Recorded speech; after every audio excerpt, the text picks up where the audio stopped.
Demir, thanks for joining Westpac Wire. Thank you. Thank you for having me. We've seen in banking in recent times examples of where better visibility of customers and how they're transacting would really help, both from a risk perspective and also for customer outcomes.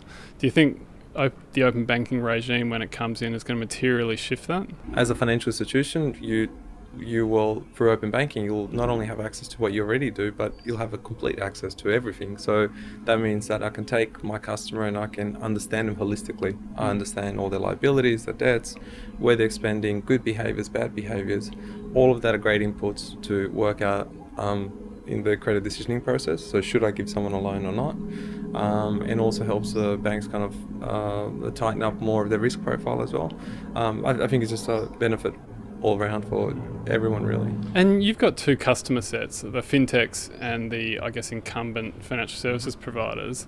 How do you manage the tension historically that's been fintechs, want more and more data and they want it all opened up, whereas incumbents, I guess, have been a little cautious around that? If we look at it from an open banking perspective, and something that the type of approach that we take, it's all customer consent driven. So we don't have any access to data unless the customer gives us access to that. So really at the heart of it, it's the customer will initiate the process and they will say that, yes, I want my data to be shared with X, Y, and Z. So, we're all here about supporting the actual customer. So I think that's okay. I'm looking at two sides of the camp. I'm not one of those that believes it's one side or the other. I think that we're definitely, because we're in the middle typically between the two, and we think that there's the right answer is that there's synergies in both sides. So there's no doubt about it that fintechs can provide quite a bit of value to the banks themselves, particularly in the ability to kind of move a lot faster, be a lot more nimble, experiment with certain things to see what's working, what's not.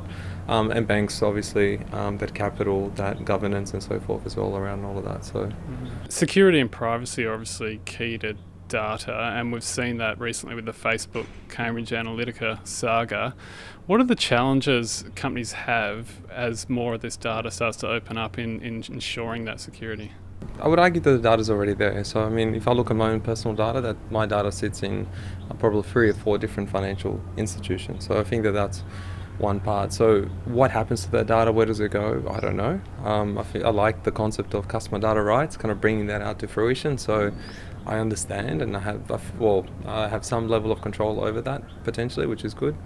I think what we're seeing with Cambridge Analytica and all of this is at a society level, I think we're starting to get a lot more smarter about when we decide to share and who we share with. And unfortunately, it took an incident like that for us to realise really what we were doing.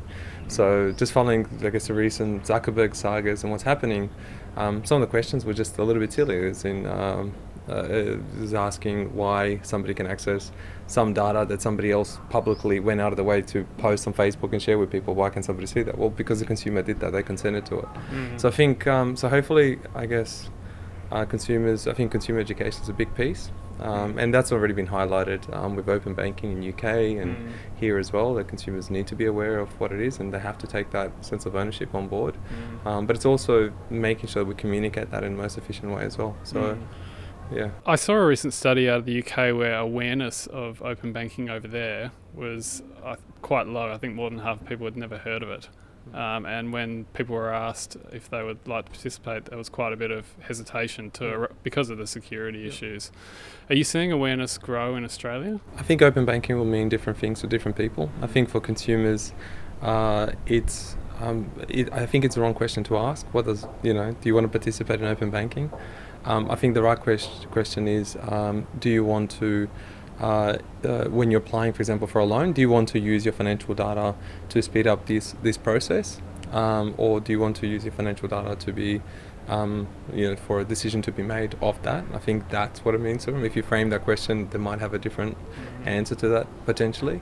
So I think that's one part, and then it all kind of comes back down to that educational piece, making sure that customers are aware of what they're doing, what they're consenting to, and so forth. So I think what we'll see over time is that it will just become the norm, because it's a much more better way of being able to assess risk. I think and believe that the major banks and all banks will be the biggest consumers of that.